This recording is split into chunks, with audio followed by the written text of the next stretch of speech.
Mother Bear refused to leave this home on fire. The reason? An alone child inside. Let us know where you're watching from and don't forget to subscribe if you're new to our channel. Night had fallen over Pine Creek Valley, bringing with it a blanket of silence that wrapped around the scattered cabins nestled among the ancient trees. The Harrison family's small wooden home stood at the edge of the forest, its windows dark except for one, the soft glow from 5-year-old Emma's nightlight as she slept peacefully, unaware that her parents had rushed to the hospital with her grandmother just an hour ago. No one noticed the first tendril of smoke curling from beneath the old kitchen stove.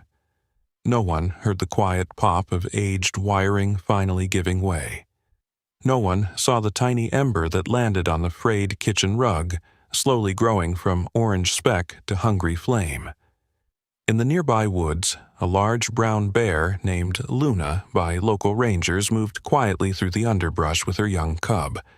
She paused, lifting her nose to the wind, catching a scent that made her muscles tense. Smoke. Fire. Danger. Every instinct told her to turn away, to lead her cub deeper into the safety of the forest. But then she caught something else, something that made her hesitate. A human scent, small and sweet, mixed with the acrid smoke. Luna had encountered humans before, had learned to avoid their loud voices and strange contraptions. Yet something about this particular scent triggered an unfamiliar feeling deep within her, a feeling that pulled her toward the growing glow of orange light through the trees. The wind shifted, carrying a sound, faint but unmistakable. A child's cough. Luna's cub whimpered, tugging at her fur. The flames growing brighter through the trees promised only death. Every natural law commanded her to flee. But Luna couldn't move away. Instead, she took one hesitant step toward the burning cabin, then another, drawn by a force stronger than fear. No one would have expected what happened next. No one would have believed it possible. The kitchen was fully engulfed now, flames climbing the wooden walls with frightening speed. The heat shattered a window, allowing dark smoke to billow into the night sky. The noise finally penetrated Emma's dreams, pulling her from sleep with a frightened gasp. "Mommy!" she called, her small voice barely audible over the roaring flames. No answer came. Emma slipped from her bed, her favorite stuffed rabbit clutched tightly against her chest. The doorknob burned her hand when she tried to open it, making her cry out in pain. Smoke poured beneath the door, filling her small lungs and making her cough violently. Outside, Luna circled the burning cabin, her powerful muscles coiled with tension. Her cub remained at the edge of the trees, crying softly for its mother to return. The heat scorched Luna's fur as she approached closer, her keen eyes searching desperately for something she couldn't name.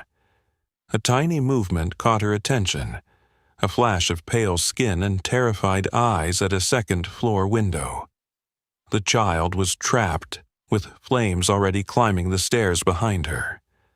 Emma pressed her face against the window, tears streaming down her soot-stained cheeks as she desperately pounded her small fists against the glass. Luna stood beneath the window, her massive frame illuminated by the dancing flames. She rose onto her hind legs, reaching nearly to the second story. Their eyes met, the terrified child and the wild mother bear, and something passed between them. A recognition, an understanding. Emma's bedroom door crashed inward as the fire breached her last sanctuary. The little girl screamed, backing toward the window, choking on the thick smoke that now filled her room. The heat was unbearable, pressing against her skin like invisible hands. And then Luna made her choice. With a powerful roar that echoed through the valley, she charged toward the burning porch. The wooden steps collapsed beneath her weight, but she pushed forward, ignoring the pain as embers landed on her thick fur.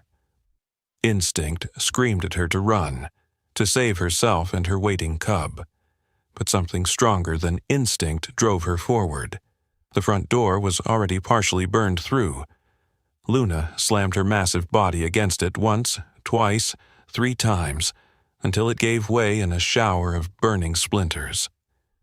Fire greeted her, a wall of searing heat and light that no wild animal would willingly face. Yet Luna stepped inside. Smoke filled every corner of the house, making it nearly impossible to see. Luna's sensitive nose led her forward, following the scent of the child above. The staircase was already partially collapsed, flames eating away at the wooden steps. Luna hesitated only a moment before placing her weight on the first step, then the next. Wood cracked beneath her. Pain lanced through her paws as the hot surface burned her sensitive pads. Still, she climbed. Upstairs, Emma had crawled into the corner of her room, clutching her stuffed rabbit as flames consumed her bed. The window was too high, too difficult for her small arms to open. Each breath brought more smoke into her lungs. Her vision darkened at the edges. She thought of her parents, wishing they would come rescue her. She closed her eyes. That's when she heard it.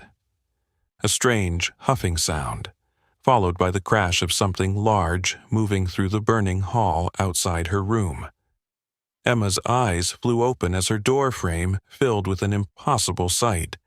A massive brown bear, its fur singed in places, its dark eyes fixed directly on her. Emma was too frightened, too overwhelmed to scream. She pressed herself harder against the wall, certain this was the end. But Luna didn't charge. She didn't growl. Instead, she moved forward slowly, her movements deliberate and careful. When she reached Emma, she nudged the child gently with her nose. The ceiling creaked ominously above them. They had seconds, not minutes. Luna turned slightly, presenting her broad back to the child. Emma stared, uncomprehending, until Luna gently tugged at her nightgown with her teeth. Understanding bloomed through Emma's fear. With trembling hands, she reached out and grabbed handfuls of the bear's thick fur. Luna moved carefully, supporting the child's weight as Emma clung to her back. The journey back to the stairs was treacherous, the hallway floor now partially collapsed, revealing the inferno below. Luna stepped carefully, testing each board before committing her weight. The staircase was nearly gone. Luna paused at the top, the child whimpering against her back. There was no choice. With a powerful leap, Luna jumped over the worst of the burning steps, landing heavily on what remained of the lower portion.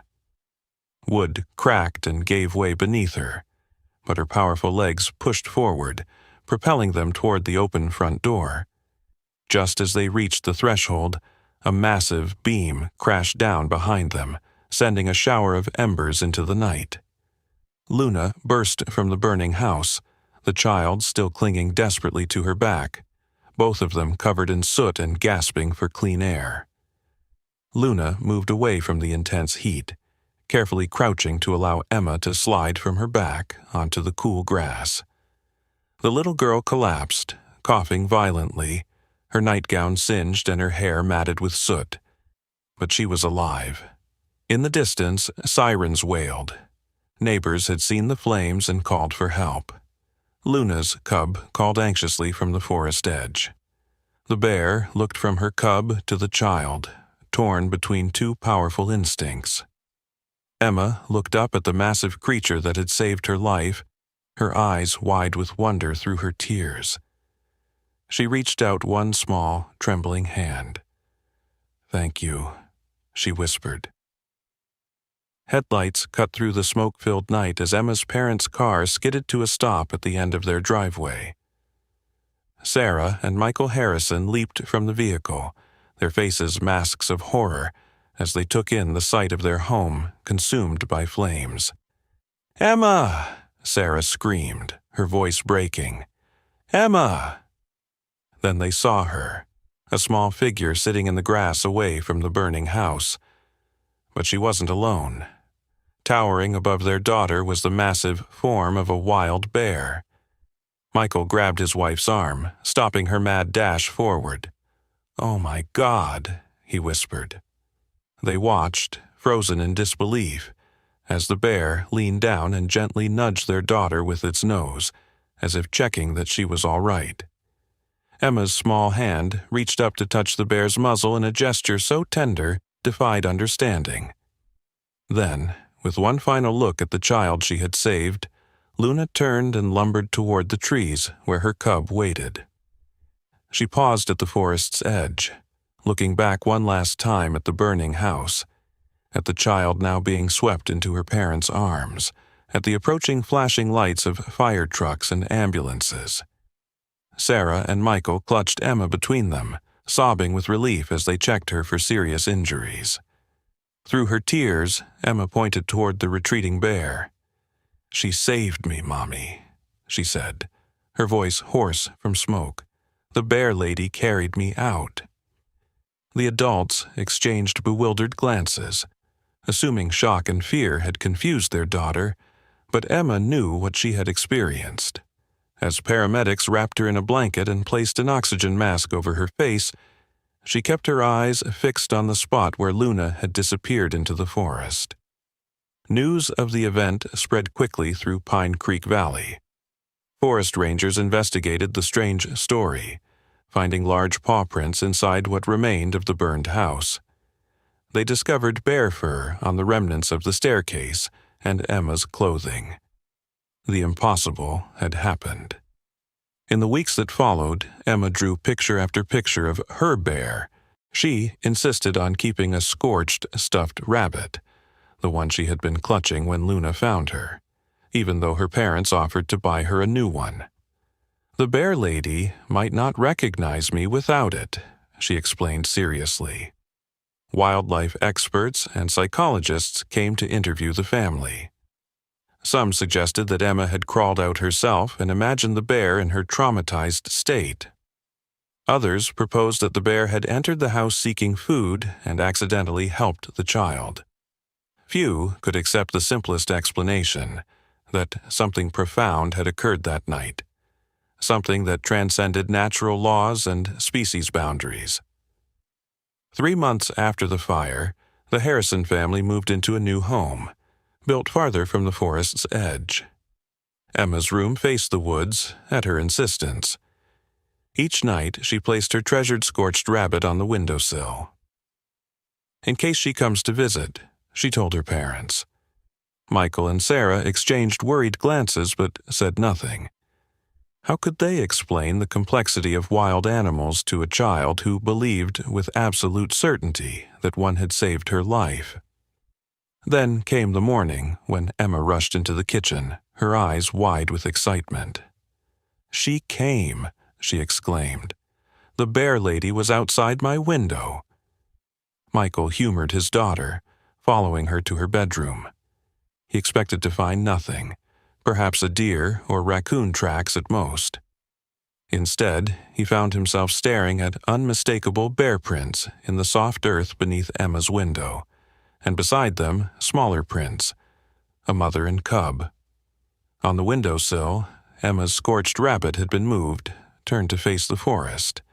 Park rangers set up cameras near the Harrisons' new home, hoping to identify the bear that seemed drawn to the family. They captured footage of Luna and her growing cub passing near the house every few weeks, always keeping a respectful distance but always following the same path, one that took them past Emma's window. Scientists studied the footage, baffled by behavior that contradicted everything known about wild bears. They developed theories about unusual bonding mechanisms and interspecies recognition patterns.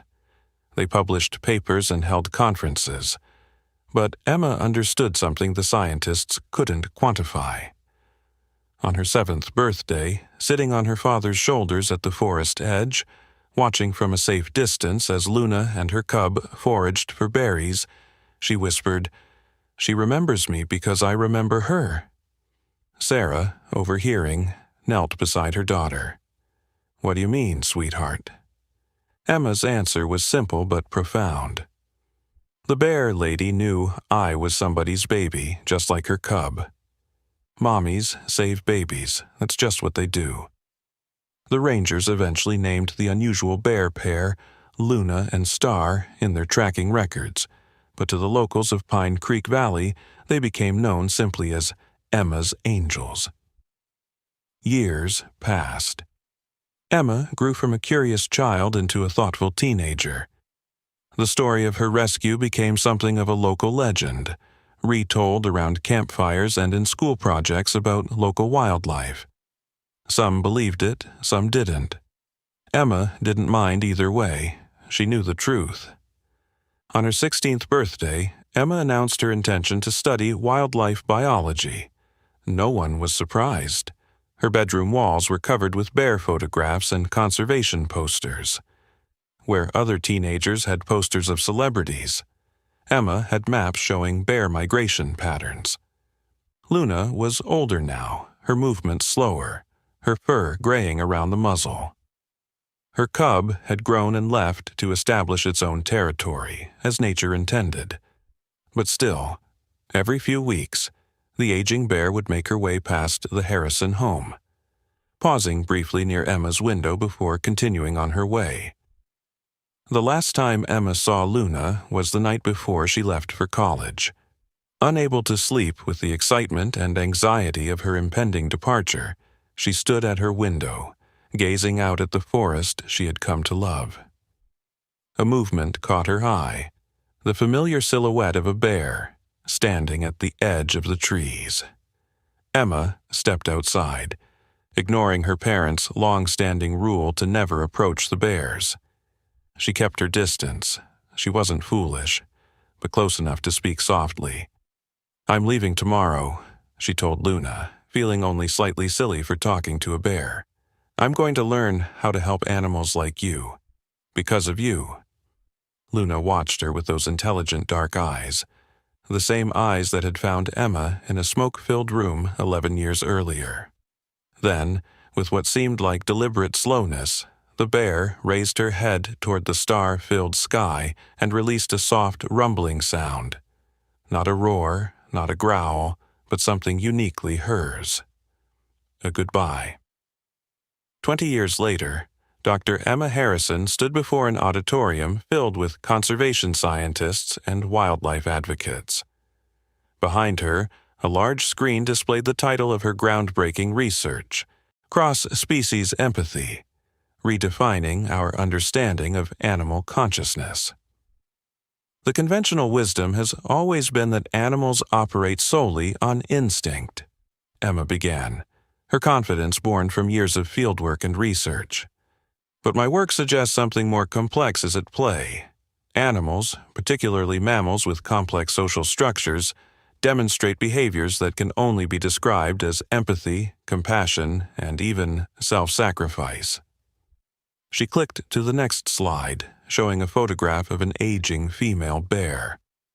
"This is Luna, the bear who pulled me from a burning building when I was 5 years old. Conventional science said this was impossible, that I imagined it, that it was coincidence, that wild animals don't risk their lives for human children." Emma smiled, touching the small stuffed rabbit pin on her lapel, a replica of her childhood toy, now too fragile to wear.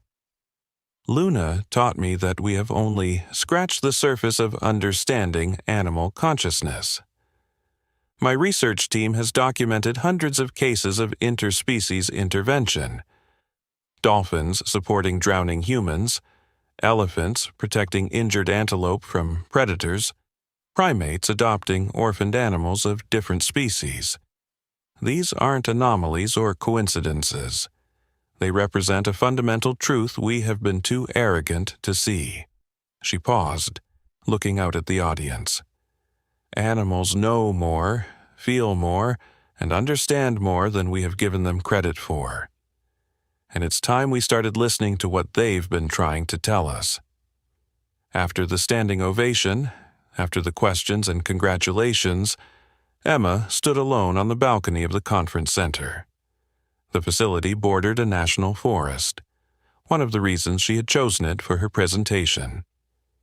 In the gathering dusk, she watched the tree line, not really expecting anything but hoping nonetheless. Luna had passed years ago, her remains found and respectfully buried in a quiet ceremony attended by the Harrison family and several park rangers who had monitored the remarkable bear throughout her life. Movement caught Emma's eye, a large shape emerging from the trees. Not Luna, of course, but another bear, watching the human with cautious curiosity. Around its neck was a research collar with a familiar frequency, one of Luna's grandcubs, part of Emma's long-term study. The bear stood watching her for a long moment before turning back toward the forest. As it disappeared among the trees, Emma smiled, knowing with absolute certainty that some connections transcend explanation, that some stories never truly end, and that sometimes the most profound lessons come from the most unexpected teachers. In that moment, she was 5 years old again, riding to safety on the back of a mother bear who had no reason to save her, except that she did. The international recognition following Dr. Emma Harrison's groundbreaking presentation opened doors previously closed to her research team. Funding poured in, allowing Emma to establish the Luna Wildlife Consciousness Institute in the rolling hills adjacent to Pine Creek Valley. The state-of-the-art facility combined research laboratories with vast natural habitats where animals could be studied without the constraints of traditional captivity. Emma's office overlooked the largest of these habitats, a carefully constructed forest environment where orphaned bear cubs were rehabilitated before being released back into the wild. Through the floor-to-ceiling windows she could see Orion, a 3-month-old black bear cub whose mother had been killed by poachers, playfully climbing a fallen log under the watchful eyes of caregivers. "He's getting stronger every day," said Dr. Marcus Chen, Emma's chief research partner and husband of 7 years. He placed a cup of steaming tea on her desk and rested his hand on her shoulder. The latest brain scan showed increased activity in his emotional processing centers when we played the recordings. Emma nodded, taking a sip of the fragrant tea. The recordings were part of their most controversial research, audio of human children in various emotional states, laughing, crying, calling for help. The bear's neurological responses to these sounds were remarkably similar to their responses to distress calls from bear cubs. "The review board is still hesitant about the wilderness tests," Marcus said, settling into the chair across from her desk. "They're concerned about liability issues." Emma understood their concerns. The wilderness tests involved creating controlled scenarios in remote locations, situations where carefully monitored animals might encounter humans apparently in distress. The safety protocols were exhaustive, but the ethical questions remained complex. "We have 13 documented cases of spontaneous animal intervention now," Emma said, swiveling her computer screen to show Marcus the latest data. A wolf in Yellowstone that led hikers to an injured child. An elephant in Kenya that shielded a collapsed researcher from the sun for 6 hours until help arrived. A dolphin in Australia that pushed a drowning teenager to shore. She zoomed in on brain scan comparisons. And everyone shows the same neurological signatures we're seeing in our controlled studies. This isn't random, Marcus. This is reproducible science. A knock at the door interrupted them. Emma's assistant, Jade, entered with an expression that immediately caught Emma's attention. "The tracking team just called in," Jade said, her voice tinged with excitement. Sierra made contact again. Emma and Marcus exchanged meaningful glances. Sierra was Luna's great-granddaughter, identified through DNA testing of hair samples collected over the years. The massive female bear had been born wild, but seemed to share her ancestors' unusual interest in the human world, particularly in Emma's research facility. "Where?" Emma asked, already reaching for her coat. "The North Observation Point, about 20 minutes ago. She has 2 cubs with her this time." Within the hour, Emma and Marcus were carefully positioned in a camouflaged observation blind half a mile from where Sierra had been spotted. The specialized structure was designed to block human scent while allowing for close observation and recording. Through high-powered binoculars, Emma watched as the magnificent bear led her cubs through a clearing, pausing occasionally to sniff the air. "She's heading directly toward the facility again," Marcus whispered, making notes on his tablet. "That's the third time this month. It can't be coincidence." Emma adjusted her binoculars, focusing on Sierra's eyes, so much like Luna's had been. "Intelligent, aware, purposeful. She knows we're here," Emma said softly. "She's making a choice to be seen."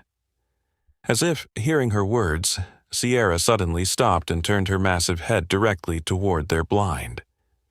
The bear rose onto her hind legs, towering nearly 8 feet tall, and stared at their location with unnerving accuracy. Marcus froze. "That's impossible. The blind completely masks our—" "She's not using scent," Emma interrupted, a strange calm settling over her. "She's using something else." For a long moment, bear and humans regarded each other across the distance, separated by space but connected by something less tangible. Then Sierra dropped back to all fours, huffed softly to her cubs, and led them in a deliberate circle around the observation blind before continuing on her way. "Did you get that on camera?" Emma asked, her voice barely above a whisper. Marcus nodded, his scientific skepticism temporarily shaken. "Every second." Back at the facility, they reviewed the footage with their team, analyzing Sierra's behavior from every angle. The debate was heated. Some saw intelligent recognition, others suggested coincidence or simple curiosity about an unfamiliar structure in the woods. That night, alone in their cabin at the edge of the research property, Emma stood on the porch staring into the darkness of the surrounding forest. Marcus joined her, wrapping a blanket around her shoulders against the autumn chill. "What if we're still not asking the right questions?" Emma said, leaning against him. "What if it's not about whether animals can think like humans or feel like humans? What if it's about something more fundamental that connects all living beings? Something we've lost touch with, but they haven't." Marcus remained silent, letting her process her thoughts. "Luna shouldn't have saved me that night," Emma continued. "Every scientific principle says she should have fled from the fire, protected her cub, avoided humans at all costs, but she didn't. She turned to face her husband, her eyes bright with the intensity of revelation. What if consciousness itself isn't exclusively human? What if it's a field we all participate in, humans, bears, every living thing, but experience through different biological filters?" Marcus considered this, his scientist's mind wrestling with implications that stretched beyond conventional parameters. That would mean Luna didn't save me because she thought like a human," Emma finished. "She saved me because, at a fundamental level, the boundaries between her consciousness and mine weren't as solid as we believe. She recognized something in me that resonated with something in her, beyond species, beyond instinct." The magnitude of this idea hung between them in the cool night air. If Emma was right, the implications would reshape not just wildlife biology but humanity's entire understanding of its place in the natural world. A soft, rustling sound from the forest edge drew their attention. They couldn't see anything in the darkness, but both felt a presence, watchful, intelligent, connected. "She's out there," Emma whispered, certain beyond reason. Marcus squeezed her hand. "I know." The publication of Emma's research in the prestigious journal Nature sparked a firestorm in the scientific community. Cross-species empathic recognition, evidence for shared consciousness, became the most downloaded scientific paper of the year, but also the most controversial. Critics were swift and merciless. Dr. Richard Dawkins of Oxford publicly dismissed Emma's work as anthropomorphism masquerading as science. The American Association for Laboratory Animal Science issued a statement warning against emotional projection onto animal subjects. Several of Emma's former professors distanced themselves from her findings, suggesting her childhood experience had biased her methodology. Even Marcus, her staunchest supporter, began to express concerns when the more sensationalist media outlets transformed their research into headlines like "Animals Have Souls," "Science Finally Proves It," and "Bear Psychic Connection Confirmed." "This isn't what we claimed," he said, tossing a tabloid onto their kitchen table one morning. The cover showed a badly photoshopped image of a bear with glowing eyes reaching toward a human hand. "They're making us sound like pseudoscientific quacks." Emma sighed, pouring another cup of coffee.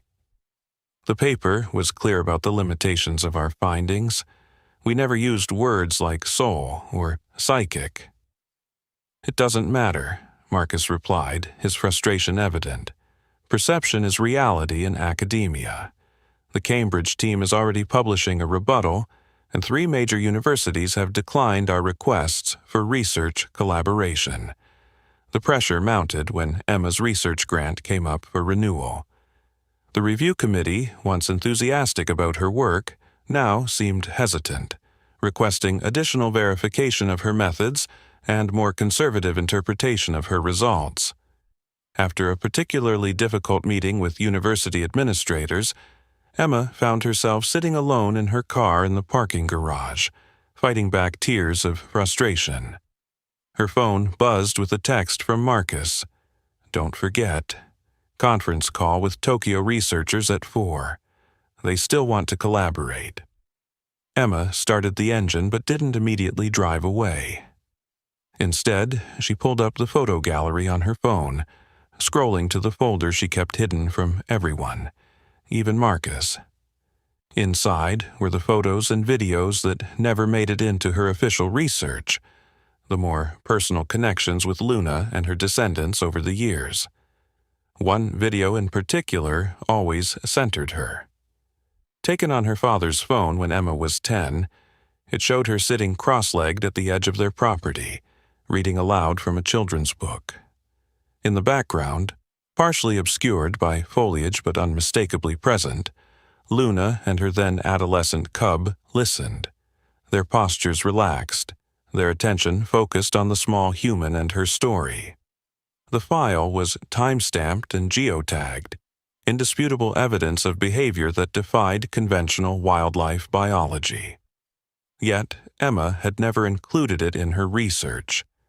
Some connections were too personal, too profound to subject to scientific dissection. She put her phone away and drove home, her determination renewed.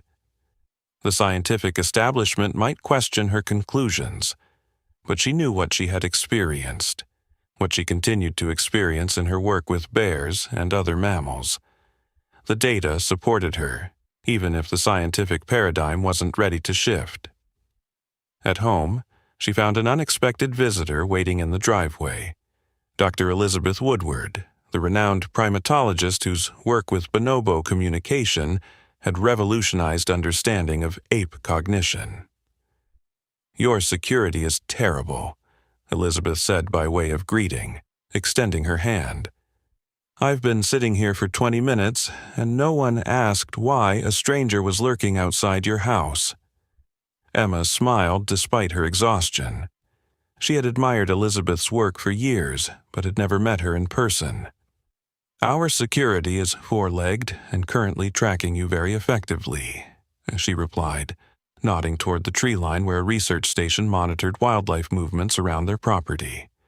Elizabeth raised an eyebrow, impressed. "I came because I read your paper. The methodology is sound, the data compelling. But more importantly, it aligns with observations I've been documenting for decades but haven't had the courage to publish." She reached into her bag and pulled out a thumb drive. 30 years of field notes, videos, and data on cases of bonobos, chimpanzees, and gorillas, exhibiting what can only be described as empathy and altruism toward species that are neither kin nor potential mates, behaviors that offer no evolutionary advantage under current theoretical frameworks. Emma stared at the small device, understanding its significance. "Why are you sharing this with me? My reputation is already established," Elizabeth interrupted. "I can afford to be controversial at this stage of my career. More importantly, I'm 76 years old, and I'd like to see this paradigm shift before I die." She pressed the thumb drive into Emma's hand. "You're not alone in this, Doctor Harrison. There are more of us than you realize. Scientists who have seen things in the field that don't fit neatly into current theories of animal behavior." That night, Emma and Marcus stayed up until dawn reviewing Elizabeth's files. The evidence was compelling. Hundreds of documented cases of great apes intervening to help other species, including humans, in distress. One particularly striking video showed a female gorilla rescuing a child who had fallen into her zoo enclosure, protecting the unconscious boy from other gorillas, and gently carrying him to where zookeepers could retrieve him. "This changes everything," Marcus whispered as the sun began to rise. With Elizabeth's support and this additional data, Emma nodded, a new strategy forming in her mind. "We need to bring these researchers together. Everyone who's been documenting these anomalies in isolation. A conference, invitation only, focused specifically on cross-species empathy and consciousness." 6 months later, the first International Symposium on Cross-Species Consciousness convened at Emma's research facility. 42 researchers from 17 countries presented evidence of animals exhibiting behaviors that defied conventional explanations. Elephants mourning human caretakers, dolphins repeatedly saving swimmers from shark attacks, a lioness adopting orphaned antelope calves in the wild. The scientific establishment largely dismissed the gathering as fringe research, but Emma didn't care. For the first time, she was surrounded by peers who understood, who had seen the same inexplicable connections between species that she had experienced with Luna. On the final evening of the conference, Emma led the group to a special observation area overlooking a tranquil meadow at the edge of the research property. As the sun began to set, Sierra emerged from the trees with her cubs, now nearly a year old and much more independent. The massive bear paused at the edge of the meadow, looking directly at the gathered researchers. "She's been coming at sunset every day of the conference," Emma explained softly. "Always at the same time, always taking the same path through the meadow. She's never approached the building or shown any aggression." The scientists watched in awed silence as Sierra methodically moved around the perimeter of the meadow, close enough to be clearly visible but maintaining a respectful distance. When she reached the far side, she rose onto her hind legs, facing the observation area with unmistakable awareness of their presence. Dr. Woodward gasped softly. "She's showing herself deliberately," she whispered. "This is display behavior, intentional communication." Sierra remained upright for several seconds before dropping back to all fours and disappearing into the forest with her cubs. The gathered researchers erupted into excited discussion, their professional skepticism temporarily overwhelmed by what they had witnessed. Later that night, when the others had retired to their rooms, Emma returned to the observation deck alone. The meadow was bathed in moonlight, peaceful and still. She had no expectation of seeing Sierra again. The bear had already made her appearance for the day. Yet, as she stood there, breathing in the cool night air, a familiar silhouette emerged from the trees. Sierra, alone, this time without her cubs, walked slowly to the center of the moonlit meadow and sat, her massive form perfectly illuminated, her gaze fixed on Emma's position. For nearly 10 minutes they remained this way, human and bear, observer and observed, researcher and subject, though Emma knew these distinctions were dissolving with each encounter. Something profound was happening between them, something beyond her scientific training to fully articulate. Finally, Sierra rose and returned to the forest. But before disappearing completely into the shadows, she paused and looked back one final time. A gesture so reminiscent of Luna's farewell 20 years earlier that Emma felt tears spring to her eyes. In that moment, she understood with absolute clarity that her life's work had never really been about proving animal consciousness to the scientific establishment. It had been about honoring a debt to a bear who had seen past the boundaries of species to recognize a child in danger, and who had passed that recognition down through generations of her descendants. The science would follow eventually. The data would accumulate until it could no longer be dismissed. But the truth had already been revealed to Emma long ago, in the smoke-filled bedroom of a burning house, when a mother bear had made a choice that no theory of natural selection could explain. The morning after the conference concluded, Emma was awakened by an urgent call from the facility's security team. During the night, someone had broken into the research building and accessed the main computer servers. The surveillance cameras had been disabled with surprising expertise, and the intruders had left almost no trace of their presence. "What did they take?" Emma asked, rushing through the main laboratory with Marcus and the head of security. "That's the strange part," replied Diane Foster, their head of cybersecurity. "They copied research data, but they didn't take anything physically. No equipment, no samples, nothing tangible." "Which data specifically?" Marcus asked, his concern evident. Diane pulled up a log on her tablet. "Everything related to the neural mapping studies, particularly the comparative brain scan showing emotional response patterns across species. They also downloaded all the tracking data for Sierra and the other monitored bears." Emma felt a chill that had nothing to do with the morning air.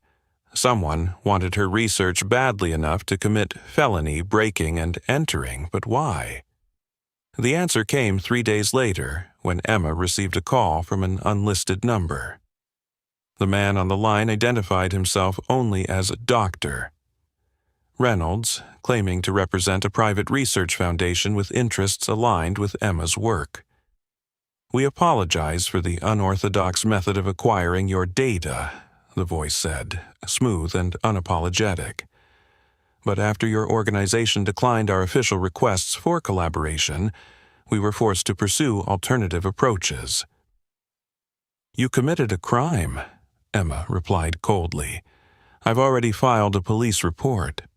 "A report that will go nowhere," Reynolds countered. "But that's not why I'm calling. I'm calling because what you've discovered has implications far beyond wildlife conservation or academic debates about animal consciousness." Despite her anger, Emma found herself intrigued. "What implications?" "Your neural mapping work shows that consciousness operates on a substrate that transcends species boundaries, that recognition, empathy, and connection can occur between completely different biological systems. Do you understand what that means for the future of artificial intelligence? For the possibility of communication with non-human intelligence, whether terrestrial or otherwise?"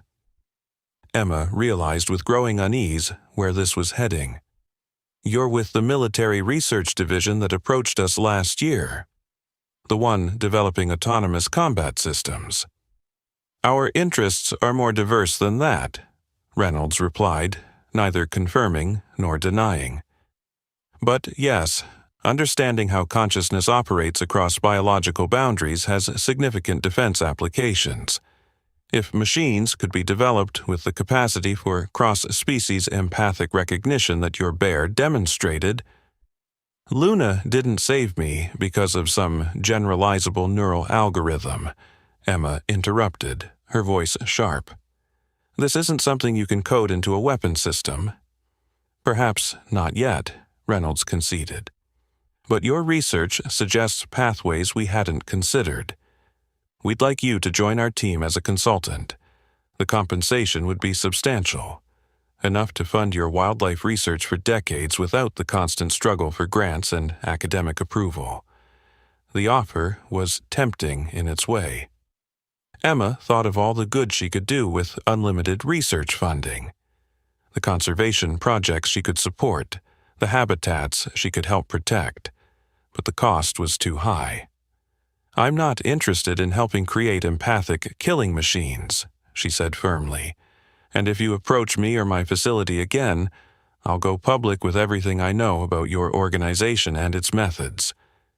Reynolds sighed. That would be unfortunate for all concerned, Doctor. Harrison, your research truly is groundbreaking. Think about our offer. The door remains open.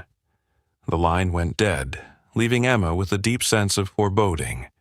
She had anticipated skepticism from her scientific peers, even ridicule. She hadn't anticipated that her work might have applications beyond her field.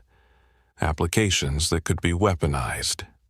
That evening, Emma called an emergency meeting with her core research team.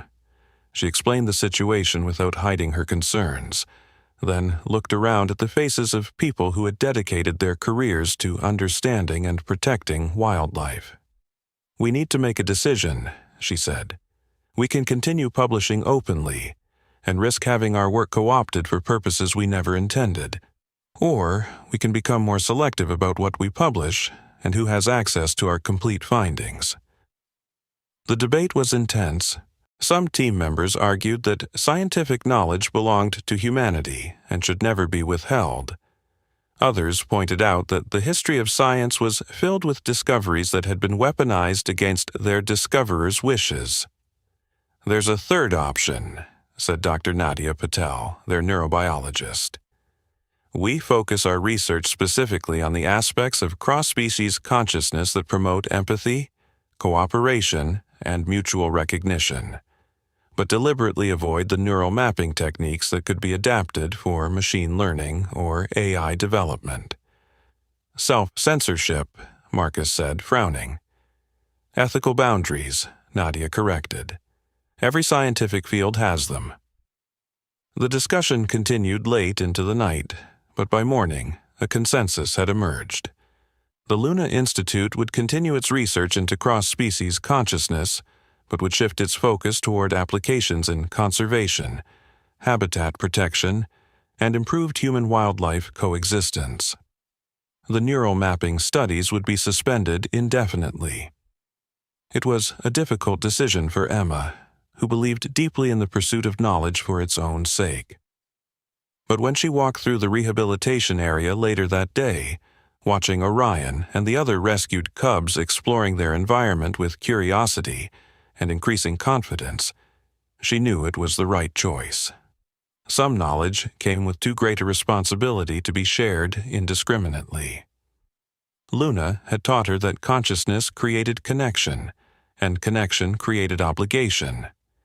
She would honor that obligation, even if it meant limiting the scope of her scientific ambitions. What she didn't yet realize was that elsewhere in the world, others had already begun pursuing the applications that she had rejected, with consequences that would eventually bring her face to face with the darkest implications of her research. 2 years passed. The Luna Institute flourished, focusing on practical applications of Emma's research to wildlife conservation and human-animal conflict resolution. Their innovative techniques for redirecting predator behavior away from human settlements had reduced bear-human conflicts in the region by nearly 70%. The neural monitoring program for rehabilitated cubs showed promising results in preparing them for successful reintroduction to the wild. Sierra and her cubs became regular visitors to the meadow observation area, sometimes accompanied by other bears, a development that both thrilled and puzzled the research team. It was as if knowledge of the safe observation zone was being communicated through the local bear population. Emma's academic reputation began to recover as her more practical work gained recognition. While the theoretical aspects of her research on shared consciousness remained controversial, her successes in applied conservation were undeniable.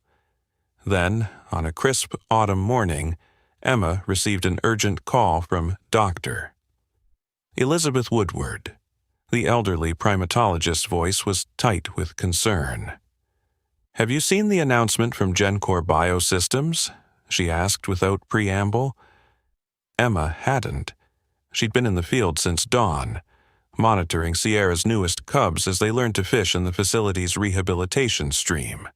They're announcing a breakthrough in cross-species neural interface technology next week, Elizabeth continued.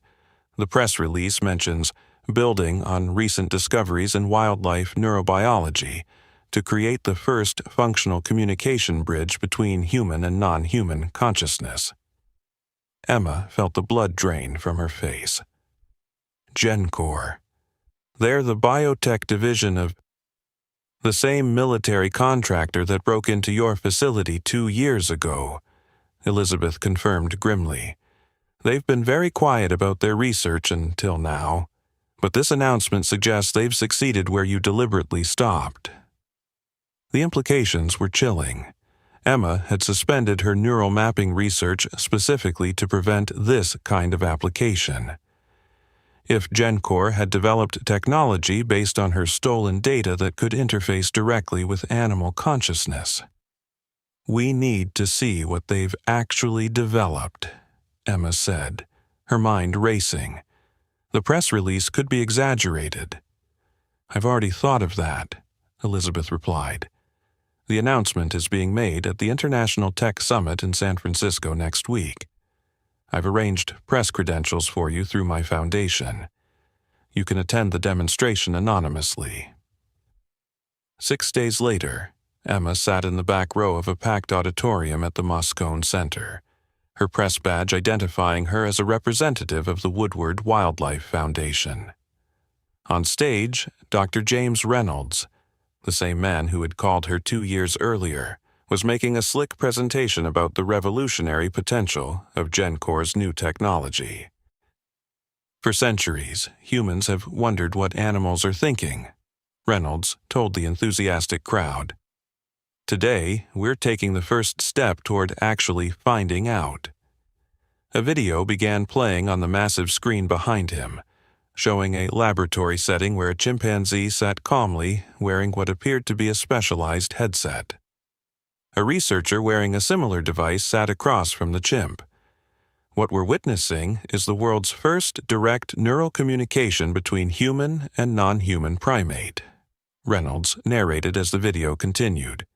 "Our proprietary technology translates neural patterns across species, allowing for basic but meaningful exchange of emotional states and simple concepts." In the video, the chimp made a series of gestures, and text appeared on a monitor. "Fruit, want, now." The researcher nodded and reached for a banana. The chimp took it and made another gesture. New text appeared. "Good, human friend." The audience erupted in applause. Emma remained motionless, her heart pounding. The technology was crude, essentially a more advanced version of existing systems that translated neural activity into text. But the implications were exactly what she had feared. Direct manipulation of communication pathways between species. Reynolds continued, his voice smooth with practiced conviction. Initial applications include improved wildlife management, reducing human-animal conflicts, and enhanced training techniques. But the long-term potential is virtually limitless. Imagine communicating directly with endangered species to better understand their needs. Imagine working collaboratively with highly intelligent animals like dolphins or elephants. He paused for effect. Or imagine military and law enforcement applications. Communication with tactical animals that can access areas humans cannot. performing reconnaissance or search and rescue with unprecedented coordination. Emma had heard enough. This was precisely the weaponization of cross-species communication she had feared. She slipped out of the auditorium and found a quiet corner to call Marcus. "It's worse than we thought," she told him. "They're marketing it as a communication device, but the military applications are front and center. They're already calling it a breakthrough, but I can see the flaws from here.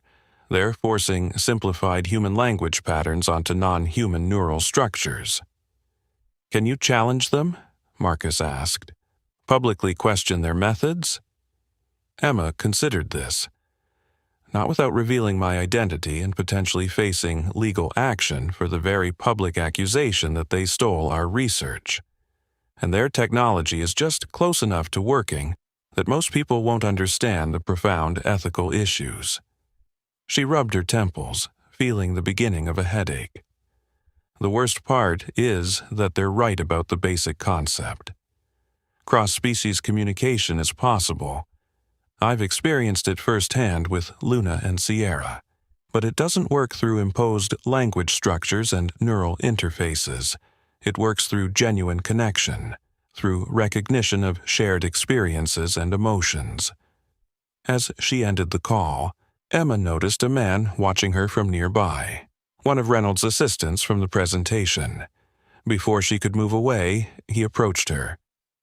"Dr. Harrison," he said quietly. "Doctor, Reynolds would like to speak with you privately." Emma considered refusing, then realized this might be her only chance to understand exactly what GenCore had developed, and perhaps find a way to counter it. Reynolds was waiting in a small conference room off the main exhibition hall. He smiled when she entered, gesturing to a chair across from him. "I'm glad you could attend our presentation," he said. "Though I admit, I'm surprised you used an alias." "I'm not here to collaborate," Emma replied coldly. "I'm here to understand what you've done with my stolen research." Reynolds shrugged, unapologetic. "We pursued a direction you chose to abandon. The results speak for themselves." "Do they?" Emma challenged. "I saw a chimpanzee trained to produce signals that your system translates into simplistic text. That's not cross-species communication. It's a fancy version of techniques animal researchers have been using for decades." "It's merely the public demonstration version," Reynolds replied.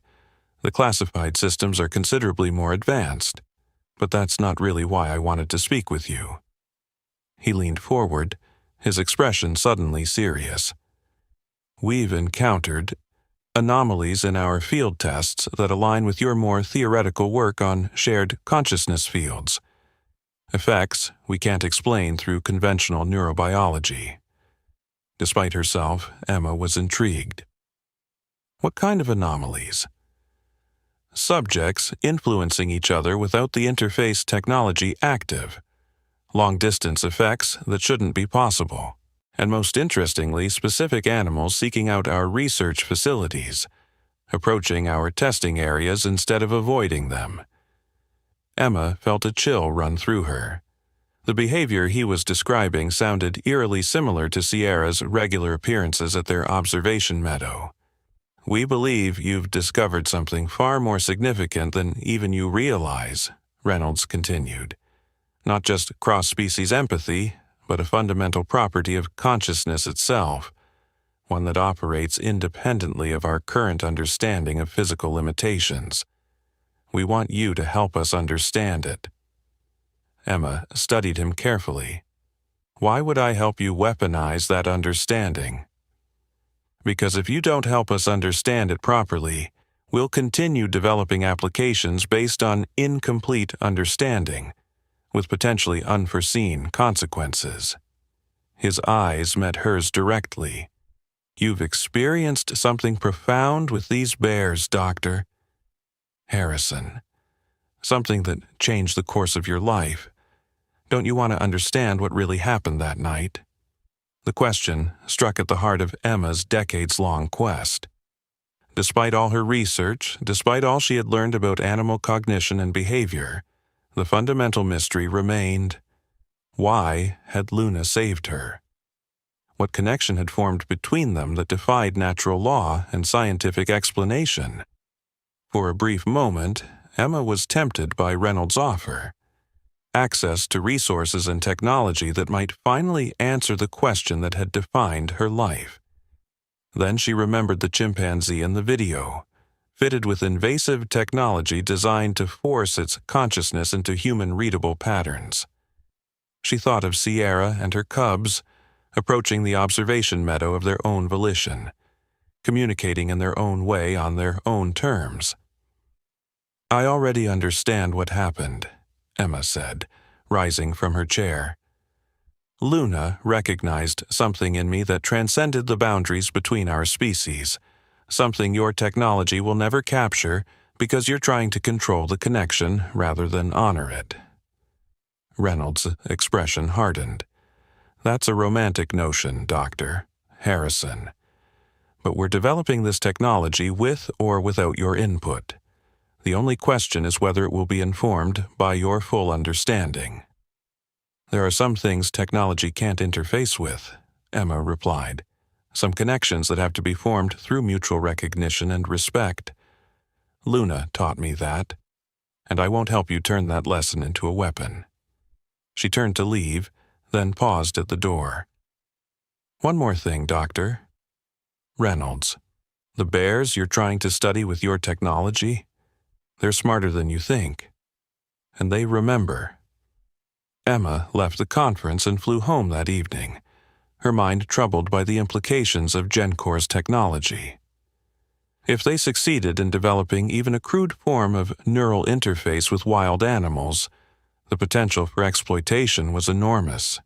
Yet she had no legal recourse to stop them, not without revealing that she had insider knowledge of their classified research.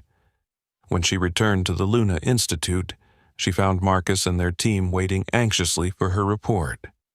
She described what she had seen and her conversation with Reynolds, holding nothing back.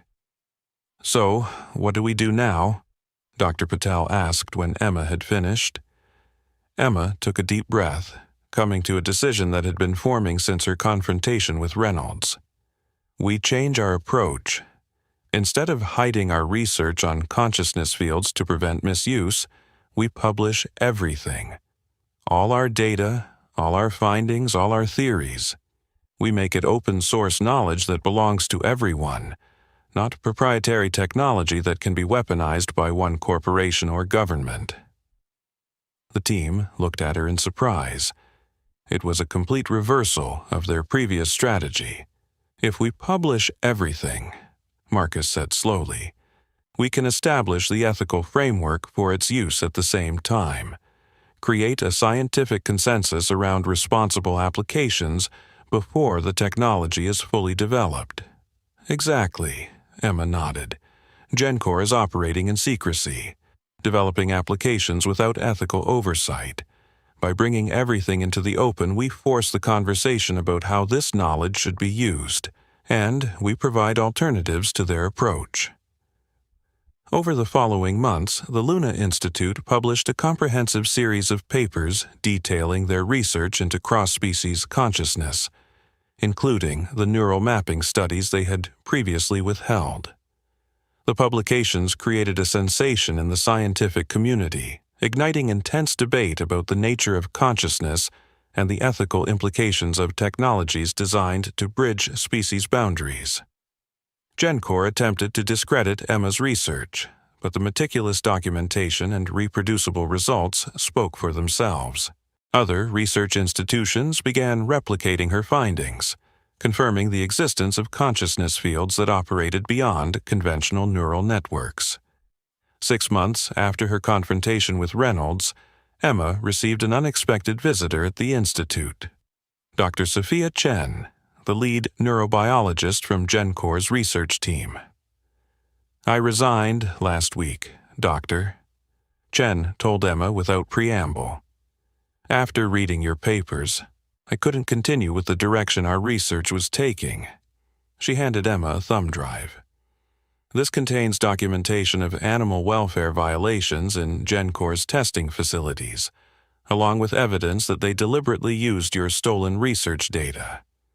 I've already sent copies to the appropriate authorities, but I thought you should have this as well.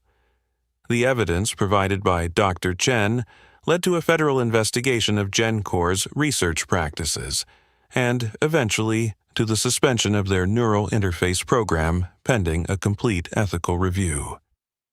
Reynolds was removed from his position, though the company itself continued operating with modified research protocols. More importantly, the controversy sparked a global conversation about the ethics of human-animal communication technologies.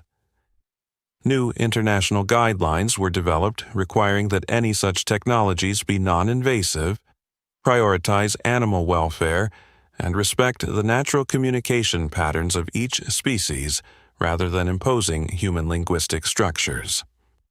For Emma, the vindication was bittersweet. While she had succeeded in preventing the worst abuses of her research, she had also been forced to confront how profound her discoveries truly were, and how unprepared human society might be for their implications.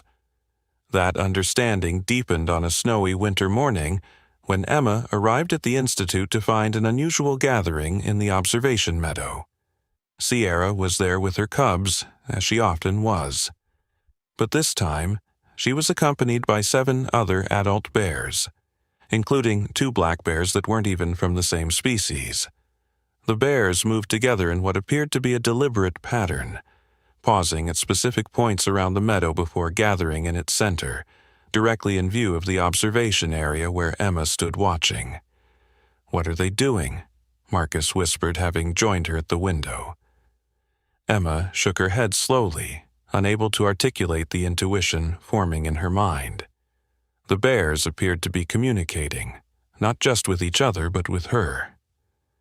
As she watched, Sierra rose onto her hind legs and looked directly at Emma, maintaining eye contact with an intensity that transcended species boundaries.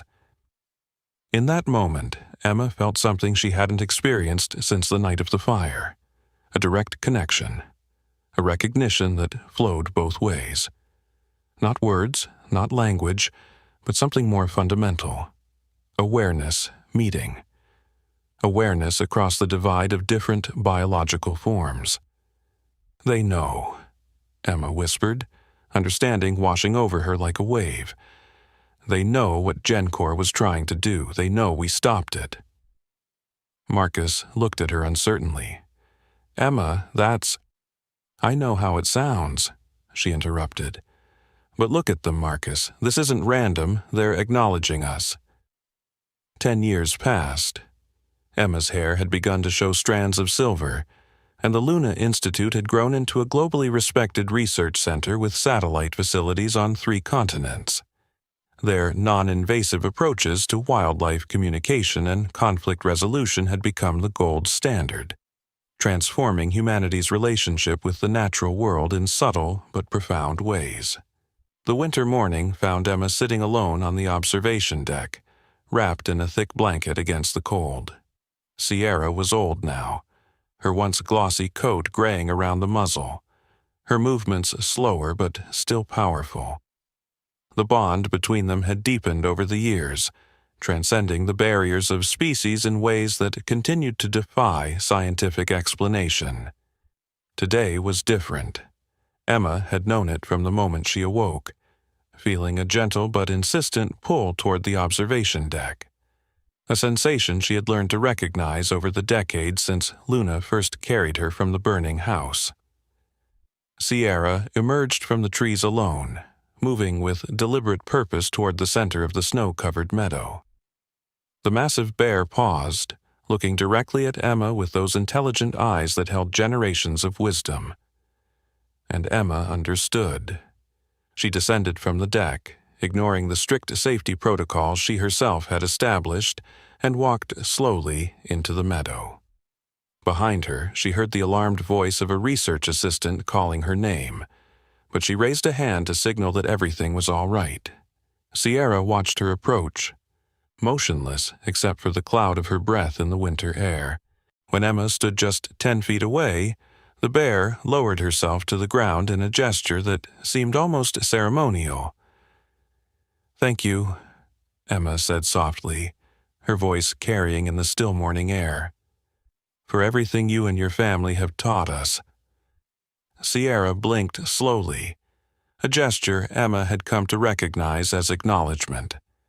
Then the bear rose again, turning toward the forest with a final glance back at Emma that echoed Luna's farewell from decades ago. They both knew this was the last time they would meet. Sierra was reaching the end of her natural lifespan, and something in her posture, in the deliberate nature of this encounter, told Emma she had come to say goodbye. Emma watched as Sierra disappeared into the trees, tears freezing on her cheeks in the cold air. The cycle that had begun with Luna's impossible decision to save a human child was coming to its natural conclusion. Not with scientific papers or technological breakthroughs, but with this simple, profound exchange between two beings who had recognized something essential in each other. 3 weeks later, Sierra's tracking collar sent a final signal from deep within the most remote region of the forest. When the research team reached the location, they found her lying peacefully beneath an ancient pine tree, her body already being reclaimed by the wilderness she had inhabited with such dignity. Emma insisted on traveling to the site herself, despite the difficult terrain. Standing beside Sierra's massive form, she knelt and placed a hand on the bear's thick fur one last time. "We found her like this," the tracking team leader said quietly. "She chose this place deliberately. It's sheltered, peaceful." Emma nodded, too overcome with emotion to speak. As she rose to leave, she noticed something beside Sierra's body, a small, weather-worn object half buried in the forest floor. Brushing away the pine needles, Emma uncovered a scorched, barely recognizable remnant of cloth and stuffing. Her rabbit. The toy she had clutched during the fire. The one she had placed on her windowsill as a child. The one that had mysteriously disappeared years ago. Somehow, impossibly, Luna had found it, perhaps near the ruins of the original cabin, and the precious object had been passed down through generations of her family, a token of the connection between their lives. Emma held the tattered remnant to her chest, understanding at last the true nature of the bond that had defined her life's work. It had never been about neural pathways or consciousness fields or evolutionary anomalies. It had been about recognition. One living being seeing another across the seemingly uncrossable boundaries of species and choosing connection over separation, compassion over indifference. On a bright spring morning 5 years later, Dr. Emma Harrison stood before a gathering of researchers, conservationists, and government officials for the dedication of the Sierra Wildlife Corridor, a protected passageway of wilderness connecting 5 national parks and ensuring the safe migration of countless species for generations to come. At 70 years old, Emma's once dark hair had turned completely silver, but her eyes remained as sharp and perceptive as ever.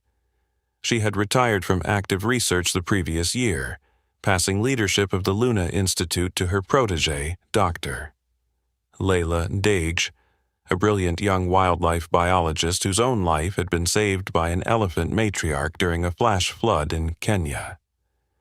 "We gathered today not just to dedicate a conservation project," Emma began, her voice strong despite her years.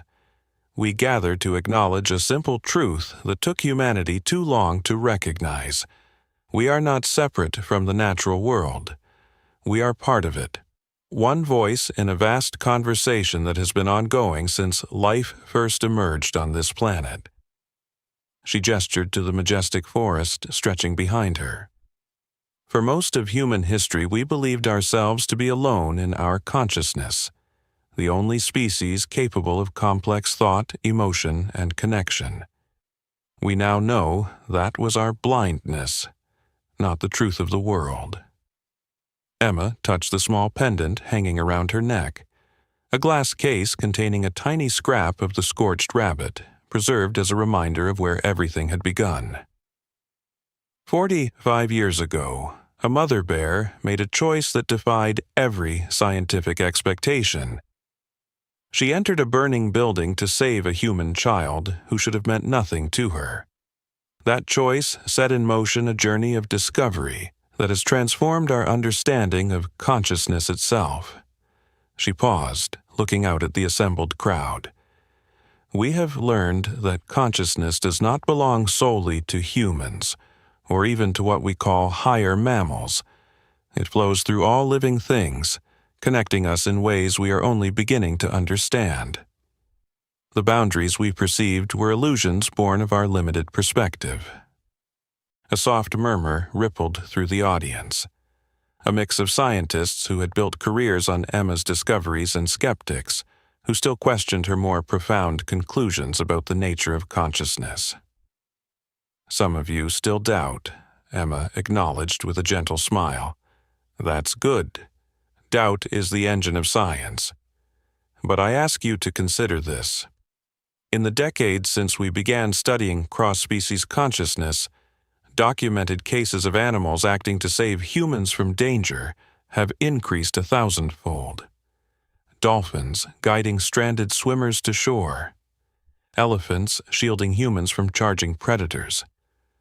Domestic cats waking families during house fires. She swept her hand toward the forest again. It's not that these behaviors didn't occur before. It's that we weren't paying attention.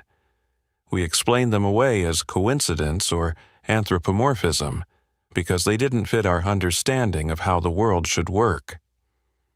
Emma's voice softened. Luna taught me to pay attention, and once I began truly seeing, I discovered that the world is far more connected, far more conscious, far more alive with recognition than we ever imagined. As she concluded her speech and the audience rose in applause, Emma noticed movement at the forest edge. A young female bear, Sierra's granddaughter, Echo, had emerged from the trees with her 2 cubs. The bear paused as if listening to Emma's words, then gently guided her cubs back into the protection of the forest. Few in the audience noticed this brief appearance, but Emma saw it for what it was. A continuation of the conversation that had begun in a burning cabin decades ago.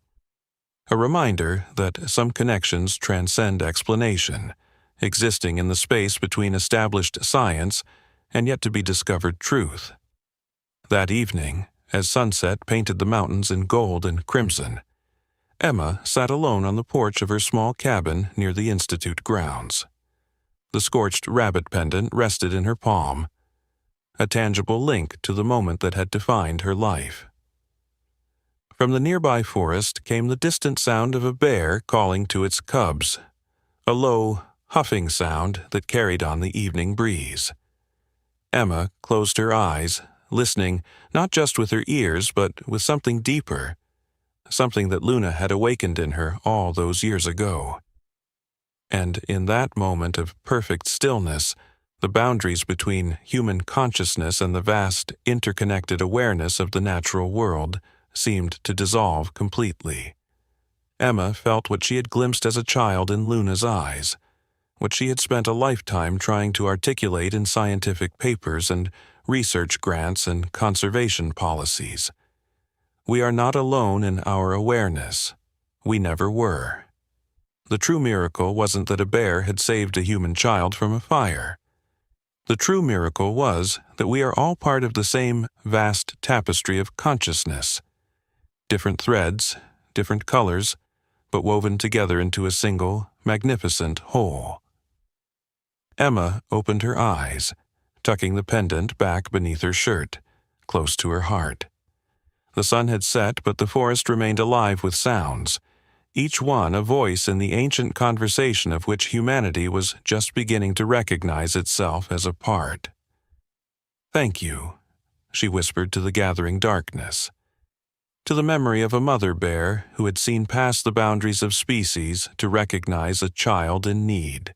to the generations of bears who had continued that recognition in their own way. In the distance, a bear called again, the sound echoing through the valley like an answer across time and space, across the artificial boundaries between species, between past and present, between what we know and what we have yet to discover. And in that wild voice, Emma heard the truth she had spent a lifetime learning.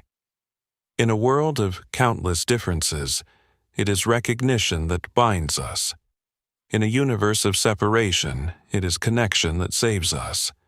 In the face of indifference, it is compassion that makes us truly alive. The conversation continues. We need only learn to listen. At normal bear behavior. This is